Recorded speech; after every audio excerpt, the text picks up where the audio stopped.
નમસ્કાર વિદ્યાર્થી મિત્રો અને ખેડૂત મિત્રો, કારણ કે આ વિડિયો બંનેને લાગુ પડે છે. તમારા ધોરણ 12 ના 12મા પાઠના નવા અભ્યાસક્રમમાં તમારા કામની વસ્તુ છે. સાથે સાથે ખેડૂત મિત્રો જે છે એમને પણ આ ટોપિકો બધા બહુ બધા કામના છે, જે પ્રાકૃતિક ખેતી કરતા ખેડૂતો છે એના માટેની વાત છે. તો આજે આપણે જોવાના છીએ કે મુદ્દા નંબર 2 કાલે આપણે ભણ્યા નિમાસ્ત્ર અને અગ્ન્યસ્ત્ર. આજે આપણે બ્રહ્માસ્ત્ર, સુઠાસ્ત્ર અને સપ્તધાન્ય અંકુરન. આ મારવા માટે નથી, આ અલગ વસ્તુ છે. આ છેલ્લો મુદ્દો છે. હજી આપણે અહીંયા 10 પર્ણી અર્ક અને જે ખાટી છાશ છે એ બે મુદ્દા આપણે અહીંયા બાકી રહેશે, જે છેલ્લા વિડીયોમાં આપણે એમને લેશું. આજે આપણે અહીંયા જોયું છે પ્રાકૃતિક ખેતીની અંદર એ જંતુરોધકોમાં એ બ્રહ્માસ્ત્ર છે એનો કઈ રીતે ઉપયોગ થાય છે, એની રીત શું છે, ઉપયોગ કેવી રીતે કરવો એની વાત કરીએ. 20 લીટર ગૌમૂત્ર લેવાનું છે. 20 લીટર. 2 કિલો લીમડાના પાનની ચટણી, 2 કિલો કરંજના પાનની ચટણી, 2 કિલો એરંડાના પાનની ચટણી, 2 કિલો સીતાફળના પાનની ચટણી અને 2 કિલો ધતુરાના પાનની ચટણી અને 2 કિલો છે બીલીપત્રના પાનની ચટણી. હવે ટોટલ થયા કેટલા? 2 4 5 6. 6 માંથી કોઈ પણ તમારે 5 વનસ્પતિના પાનની ચટણી લેવાની છે. 6 માંથી 5. મેં તમને કીધું હતું કે આને મિક્સરમાં ચટણી ના કરાય, થોડીક મહેનત થાય છે. પ્રાકૃતિક ખેતી એવી છે કે જ્યાં યંત્રો ટેકનોલોજીનો ઉપયોગ નથી થતો અને જૂનવાણી પદ્ધતિથી છે, આધુનિક પણ જૂનવાણી પદ્ધતિ. પથ્થર લેવાનો, પછી એમાં ગોળ પથ્થર લઈ એના પર એને હાંકવાનો અને એનો રસ નીચે ન વહી જાય એને પણ ધ્યાનમાં રાખવાનું. તો એમની ચટણી બનાવવાની છે, એનો ક્રોસ કરી દેવાનું છે. હવે એક તપેલામાં ઢાંકણ ઢાંકીને એક ઉભરો આવે ત્યાં સુધી એને ઉકાળવાનું છે. સિસ્ટેમેટિક. હાલો પેલા બધાની ચટણી કરી નાખી, ગૌમૂત્ર અંદર નાખી દીધું તપેલામાં. આ ચટણી 5 એ 5 ને 5 તો 10 કિલો એ 10 20 લીટર ગૌમૂત્ર થયું. કેટલું વાસણ લેવું પડશે? 30 લીટર સુધી હમાઈ હકે અંદર એવડું વાસણ લેવાનું થાય. સમજાય છે કે?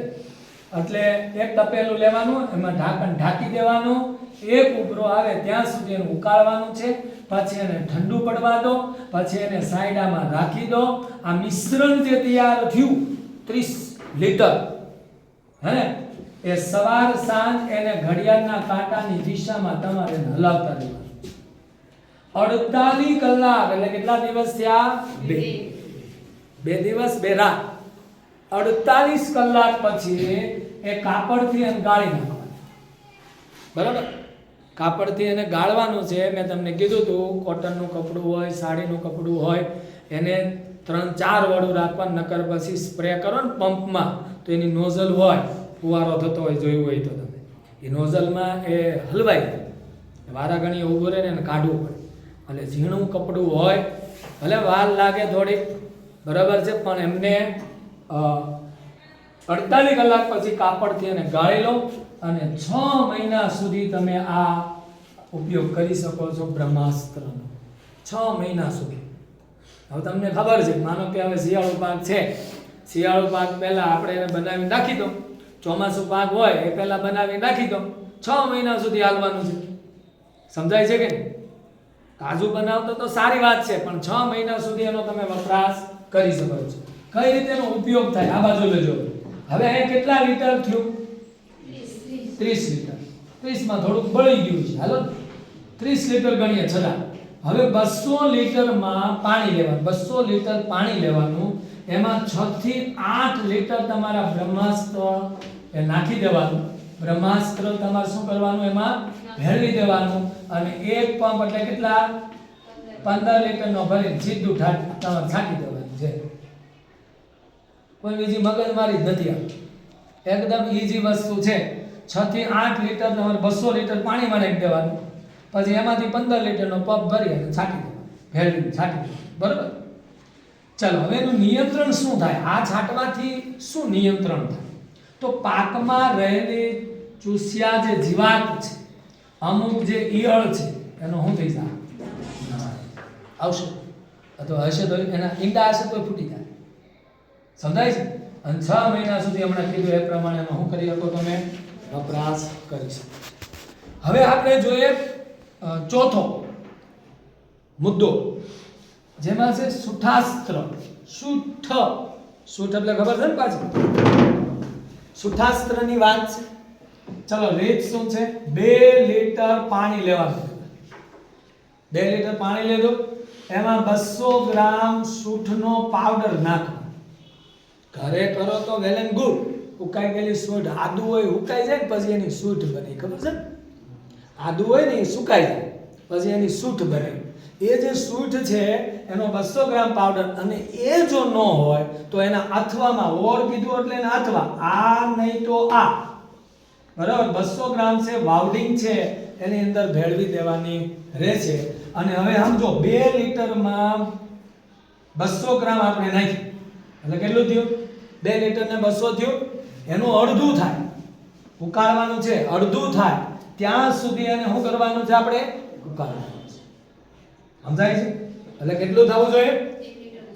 1 લીટર ને 100 ગ્રામ જેવું રે, એ અંદાજ હોય એમાં. સમજાય છે ને? અડધું થાય એટલે આપણે શું કરી લેવાનું? નીચે ઉતારી લેવાનું, એને ઠંડુ પડવા દેવાનું, અને પછી એને મૂકી દેવાનું છે. આગળ જોજો, આ એક વસ્તુ થઈ. આ એક વાસણમાં તમારે અલગ કરવાનું છે, અલગ વાસણમાં. રેડી? હવે બીજું વાસણ લેવાનું છે, એમાં 2 લીટર ગાયનું શું લેવાનું? દૂધ. 2 લીટર ગાયનું દૂધ, દેશી હોય, ગીર ગાય હોય ચાલે, વિદેશી અમ્મા નહીં. એટલે કોણ? જર્સી ગાય નહીં. સમજાય છે? દેશી ગાયનું જ આપણે વધારે પ્રાધાન્ય છે પ્રાકૃતિક ખેતીમાં. દેશી ગાયનું 2 લીટર દૂધ લેવાનું છે, અને ઢાંકીને ધીમા તાપે તમારે શું કરવાનું છે? ઉકાળવાનું. ધીમા તાપે ધીમે ધીમે ધીમે એને ઉકાળવાનું છે. હા બસ. પછી શું કરવાનું? ઠંડુ પડવા દેવાનું. ઠંડુ પડશે એટલે ઉપર શું થાય? મલાઈ જાય. એ મલાઈ કાઢી લેવાની છે. મલાઈનો ઉપયોગ ક્યાંય કરવાનો નથી. રેડી? એને તમે ગરમ કરી તો મલાઈ કાઢો જ છો. હવે તમે આમ ખબર છે ને, ક્યાંય મૂકતા જ નથી એમ કે ને, આ તો હાલે હે ને? એ ભેગી કરે મલાઈ ને પછી એમાં બ્લેન્ડર ફેરવી માખણ કરી દે, પછી ગરમ કરીને આપણે ઘી તરીકે ઉપયોગ કરીએ જ છીએ. અને ઘર ઘર કે હર ઘર કી કહાની છે. એટલે એ પણ બાબત છે. એટલે અડધું થાય ત્યાં સુધી ઉકાળવાનું, નીચે ઉતારી લેવાનું, ઠંડુ પાડવાનું. બીજા વાસણમાં 2 લીટર ગાયનું દૂધ લેવાનું, એને ઢાંકવાનું છે, અને ધીમે ધીમે ધીમે તાપે એમને ઉકાળો, અને ઠંડુ કરીને ઉપરની મલાઈ શું કરી લેવાની છે? કાઢી લેવાની છે. બરાબર? હવે આ બધું કેવી રીતે થાય? 200 લીટર પાણી લેવાનું, એક ટીપણું. 200 લીટર પાણી લીધો આપણે, જે ઓલું ગરમ કરેલું દૂધ, મલાઈ કાઢી લીધા પછીનું વધેલું જે દૂધ છે કે નહીં, એ આમાં નાખવાનું છે. અને ઓલો સૂંઠ વાળો પાવડર હમણાં આપણે કીધો તો ને, હેલો, એ સૂંઠ છે એ બધાય અર્ક મેળવવાનો છે. દૂધે મેળવી દો, અંદર મેળવી દો એટલે આમ છાશ નાખીને મેળવી દો એમ નહીં. 200 લીટર પાણીમાં નાખી દો, અર્ક નાખી દો. પછી કેટલું દૂધ હતું આપણું? 2 લીટર. થોડું ઘણું ઘટ્યું છે, કાંઈ વાંધો નહીં. 2 લીટર દૂધ એમાં નાખી દો. કપડાથી એને શું કરી લો? ગાળી લેવાનું. ગાળી નાખ્યા પછી 48 કલાક સુધીમાં તમારે એનો શું કરી દેવાનો? 2 દિવસમાં તમારે એનો છંટકાવ કરી દેવાનો. કારણ કે દૂધ આવ્યું ને અંદર એટલે ફાટી જાય, પછી બગડી જાય, હે ને? સાઈડે રાખવાનું છે. જોજો પાછા આનું કામ શું છે? આ સુઠાસ્ત્રનું કામ શું છે? સૌથી કામની વસ્તુ છે ફૂગનું નિયંત્રણ છે.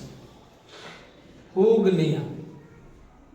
ખાટી છાશ આપણે જોશું આના પછીના ટોપિકની અંદર, તો તમને ખબર પડશે કે ખાટી છાશથી 21 કે 31 પ્રકારની ફૂગ કંટ્રોલમાં આવે. વિચાર, પાક ફૂકાય નહીં, પાકમાં ફૂગ નહીં આવે. તમે વિચાર કરીને કેટલો ફાયદો થશે. તો આટલું બધું છે, તો પછી ડબલા હારી હારી નાખવાની જરૂર શું છે? હું એમ કહું, કાંઈ જેમ 2 લીટર દૂધ એટલે માની લો 50 રૂપિયાનું ગામડે દૂધ મળે 1 લીટર 50 રૂપિયા નહીં થયું. હિંગ કદાચ 50 250 રૂપિયામાં તમે વિચાર કરી લો, આખા ખેતરમાં 250 રૂપિયામાં થઈ જાય. વિચાર લો હે. અને ઓલા ડબલા લઈ આવતા છે તો કેટલાય ડબલા કેટલાય ભાવ છે, 500 700 1000 2000 5000 અને 3000 જેવા ભાવ છે. કહેવાનો મતલબ એવો છે, ભોગનું સંપૂર્ણ રીતે નિયંત્રણ આનાથી થાય છે. પાંચમો જે ટોપિક છે, પાંચમો એ છે સપ્તધાન્ય અંકુર અર્ક. બહુ મહત્વનું છે. તમે રાસાયણિક ખેતી કરતા હોય, પ્રાકૃતિક ખેતીમાં તેનો ઉપયોગ કરીએ છીએ. આપણે દર વર્ષે આપણે ઘઉં વાવીએ છીએ, ઘઉંમાં આનો ઉપયોગ કરીએ છીએ. સમજાય છે? ચણા હોય તો પોપટા અવસ્થામાં આવે ને ત્યારે આપણે એનો છંટકાવ કરીએ છીએ. વિચાર તો ઘઉંની અંદર મીઠાશ જબરજસ્ત થાય, દાણો મોટો થાય, દાણો ઝબકણો થાય, ઓકે ચમકતો. હે આ કરવા જેવી વસ્તુ છે, અઘરું કાંઈ નથી. હું તો એમ વિચારું આને જ્યારે ઉગાડું ત્યાં લેતો આવીશ. આપણે એનો સીધો ડેમો જ અહીંયા કરશું કેવી રીતે એ થાય. હે ને સમજાય છે કે આને ઉગાડી પછી હું લેતો આવીશ. જ્યારે મારે છાંટવાનું થાય ત્યારે ઉગાડી લેતો આવીશ. પછી આપણે એને કેવી રીતે બનાવવાનું હા ને એનો આપણે એક આખો ડેમો અહીંયા કરશું. આપણે સ્કૂલની જ અંદર, દીપક હાઈસ્કૂલની એમ અહીંયા. ચાલો, સપ્તધાન્ય અંકુર ફળ. જો ફળમાં કામ લાગે, સિંગ હોય કે દાણા હોય, આના વિકાસ માટે, મોટા કરવા માટેનું એક આ ટોનિક કહેવાય. અને બધા પીવે પણ પીવાય નહીં. હે શું કહેવાય ભાઈ? સ્ટેમિના વધારવા માટે. હે કોઈ બોલતા ને એનું નામ હાલો હે કોલ્ડ ડ્રિંક્સ પીવો છો ને? હા, તો એ જેમ વનસ્પતિ છે એની સ્ટેમિના વધારવા માટે દાણાની, પછી સિંગની, ફળની, એના માટેનું આ ટોનિક છે. એ આ બાબત છે એને સમજીએ. ચલો હવે આમાં દિવસ થોડાક જોઈએ. પ્રથમ દિવસ લેવાનો, પહેલા દિવસે. દાખલા તરીકે આજે સવારે મેં 1 વાટકી લીધી, એમાં 100 ગ્રામ તલ છે પાણીમાં અંકુરિત કરવા માટે મૂકી દીધા. કેટલા? 100 ગ્રામ. બધાને 100 ગ્રામ જ માપ છે. તલી મુખવાસ ખાવશો એ તલ છે 100 ગ્રામ લેવાના, વાટકામાં પલાળીને. કેમ કે પહેલા પ્રથમ દિવસે તલને સુકામે 1 દિવસ એડવાન્સ પલાળવાના છે, કારણ કે તલનું અંકુરણ થતા વાર લાગે છે. એટલે 1 દિવસ એડવાન્સ. સમજાય છે? વાર લાગે છે માટલા માટે. ચલો બીજો દિવસ લેવાનો. આજ કેટલી તારીખ? 4 ડિસેમ્બર. રેડી? 4 ડિસેમ્બરે આપણે તલ પલાળ્યા. 5 ડિસેમ્બરે હલો તમારે એક મોટા વાસણમાં કેટલા ગ્રામ? 1 2 3 4 5 6 કિલોગ્રામ. 1 કિલોગ્રામ હાલો હમા એવડું. સમજાય છે? 100 ગ્રામ મગ લેવાના એમાં મોટા વાસણમાં. 100 ગ્રામ અડદ લેવાના, 100 ગ્રામ અડદ લેવાના, 100 ગ્રામ ચોળી લેવાની, 100 ગ્રામ મઠ લેવાના, 100 ગ્રામ ચણા લેવાના, 100 ગ્રામ ઘઉં લેવાના. 1 2 3 4 5 6 ને 7 એટલે સપ્ત. સમજાય છે? સપ્ત એટલે 7. સમજાઈ ગયું? તો 7 છે એને પાણીમાં પહેલા ડુબાડી રાખવાનું, 1 રાત ડુબાડી રાખવાનું. હે ને ત્રીજા દિવસે એટલે 6 ડિસેમ્બર સવારે હાલો 6 ડિસેમ્બર સવારે પાણીમાંથી હું કરી લેવાને એને કાઢી લેવાનું. અને ભીના કપડામાં અંકુરણ માટે એને શું કરવાના? રાખી દેવાના. 1 સેમીનો અંકુર થાય, 1 સેમી હાલો. સમજાય છે? 1 સેમીનો એનામાં એટલે બધા ફૂટી જ જશે, કારણ કે કઠોળ છે. હાને હલો બધા ફૂટી જશે અને અંકુરણ થઈ જશે. અને પછી એને શું કરવાની? તમારે ચટણી કરવાની, મિક્સર ઉગશે. હે કોટનનું કપડું લેજો અને ભીનું કરવાનું છે. એવું લાગે તો એકવાર ફરીથી બોળી અને કાઢી લેજો. સમજાય છે? પણ ઘણીવાર વધારે ભીનું રહેવાને કારણે અંદર ફૂગ પણ થઈ જતી હોય છે. એટલે કોટનનું કપડું હોય, હવાની અવર જવર થતી હોય, કારણ કે તમે આગળ ભણેલા જ છો. કોઈ પણ બીજના અંકુરણ માટે હવા, જમીન અને પાણીની જરૂર પડે છે, ખબર છે? તો એને હવાની પણ જરૂર પડે છે. એટલે અંકુરણ થઈ જશે. 1 સેમીનો અંકુરણ થાય પછી એની ચટણી કરી નાખવાની છે. પાણી જે વધ્યું હોય, તમે તપેલું મોટું વાસણ લીધું છે, એમાં બધું પલાળ્યું હતું કે નહીં? પાણી આ બધા બધાય જે ધાન્ય ડૂબી જાય ત્યાં સુધી એને કાંઠા લગન ભરવું તો પડશે જ ડૂબાડવા માટે. પછી આપણે એમાંથી શું કર્યા તો સાવણીથી ગાળી નાખ્યા. નીચે જે પાણી નીકળે ને એ જ કામની હોતન વસ્તુ છો, એને ફેંકી નથી દેવાનું. પેલું 200 લીટરનું ટીપણું આવશે કે નહીં હમણાં એમાં નાખવાનું છે. આ બાજુ વધ્યું હોય તેને સાચવીને મૂકી દો. હવે આ બાજુ જોજો. હવે અહીંથી પ્રક્રિયા હવે શરૂ થાય. આ ઉગાડવાની પ્રક્રિયા છે, હવે બનાવવાની પ્રક્રિયા છે. રેડી? 200 લીટર પાણી લેવાનું, એમાં 10 લીટર ગૌમૂત્ર નાખવાનું. કેટલા લીટર? વધેલું જે પાણી આપણે હમણાં આયા હતું તપેલામાં, ખબર છે? એ તપેલામાં વધેલું પાણી આમાં નાખ્યું. હવે કોથળાથી તમારે આ 200 લીટરનું ટીપણું છે એને ઢાંકી દેવાનું છે. 2 કલાક સુધી એને રાખવાનું છે. કેટલા કલાક? 2 કલાક.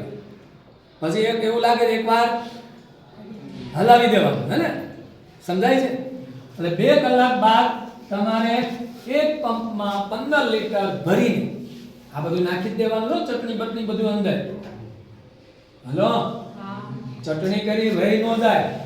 200 લીટર પાણી, 10 લીટર વધેલું અને ઓલું ચટણી જે આપણે ભેગી કરી હતી, હે ને? એ બધું આ ટીપણામાં નાખી 200 લીટર પાણીમાં નાખી એને ઢાંકી 2 કલાક એને રહેવા દો. 2 કલાક પછી એને આપણે એક ટીપણામાંથી 15 લીટર પંપ સીધો ભરીને ગાળીને એમાંથી તમારે છંટકાવ કરી દેવાનો. ઉપયોગ જ્યારે પાક પર દાણા કેવા અવસ્થામાં આવે? દુગ્ધાવસ્થામાં, દૂધ અવસ્થામાં આવે, હે ને? દૂધ ભરાતું હોય એટલે દાણા. તો દૂધ અવસ્થામાં જ્યારે દાણા આવે ત્યારે ફળ હોય કોઈ ફળ, તો એ ફળ ધારણ કર્યા પછી, હે, ફળ બેસી જાય. જામફળી હોય, લીંબુ હોય, હલો, એ ફળ આવી ગયા પછી દર મહિને આમાં ફળમાં દર મહિને આનો શું કરી શકો તમે? છંટકાવ કરી શકો. હવે આ બાજુ જો, ફૂલની ખેતી જો કોઈ કરતું હોય, ખેડૂત મિત્રો જો ફૂલની ખેતી કરતું હોય તો જેને એની કળીઓ આવે, અને ગલગોટા હોય એમાં પહેલા કળી આવે, પછી એ ખુલે છે. તો કળી આવ્યા બાદ, કળી આવી જાય પછી એનો વપરાશ કરવાનો છે. લીલા જો શાકભાજી હોય એ તમે ઉતારવાના હોય એના 5 દિવસ પહેલા, 5 દિવસમાં એની બધી પ્રક્રિયા થઈ જાય. સમજાય છે કે? લીલા શાકભાજી ઉતારવા હોય આપણે એ પહેલા 5 દિવસ પહેલા તમારે છાંટી દેવાનું. સમજાય છે હવે? અને 5 દિવસ છાંટ્યા પછી 5 દિવસ પછી ઉતાર લેવાનું હોય એવી રીતે, બરોબર છે? દિવસ પહેલા બીજ અને ફળ. તો આવું કરવાથી શું થશે? એક તો બીજ અને ફળનો આકાર વધે, એટલે મોટા ફળ થાય. બીજ હશે અવસ્થામાં એવો પાક હશે તો એના બીજ કેવા થાય? મોટા થશે. ઘઉં હોય તો ઘઉંના દાણા ટપેરા જેવા થાય, મોટા થાય. હલો, પછી ફળની ચમક વધશે. ફળની ચમક વધી જાય, ઝગઝગારા મારશે, હે ને? જોઈ લેવાનું છૂટ.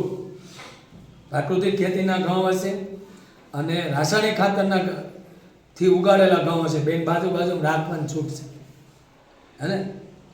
લગભગ જ્યારે મને ખ્યાલ આવ્યો ત્યારે 5 વર્ષથી અમે આ વસ્તુ કરીએ છીએ. વિચાર, 5 વર્ષ, 1 વર્ષ તો વચ્ચે ઘઉં નહોતા વાવ્યા, ખાલી ચણામાં જ ઉપયોગ કર્યો. 5 વર્ષથી આપણે આ સપ્તધાન્યનો ઉપયોગ કરીએ છીએ. હવે બીજું, ફળ હોય એની છાલ મજબૂત થાય. એક તો ઝબકણી એટલે કે કેવી થશે? ચમકવાળી થશે અને મજબૂત છાલ થશે. અને મજબૂત છાલ થશે તો લાંબા સમય સુધી ટકશે, બગડશે, હે ને? એટલે છાલ મજબૂત થશે, લાંબા સમય સુધી એ ફળ શાકભાજી તાજા રહે છે અને દાણા અંદરથી કેવા થશે? આ સપ્તધાન્ય અંકુર છે, બહુ મહત્વની. અને હું તો એમ કહું છું કે આ છાંટવાથી જે ફળ છે, જે દાણા છે, એની પૌષ્ટિકતામાં શું થાય છે? એની ગુણવત્તામાં, મીઠાશમાં શું થાય છે? વધારો થાય છે.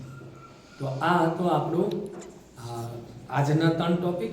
હવે આપણે આ પાઠમાં માત્ર કેટલા ટોપિક? 2.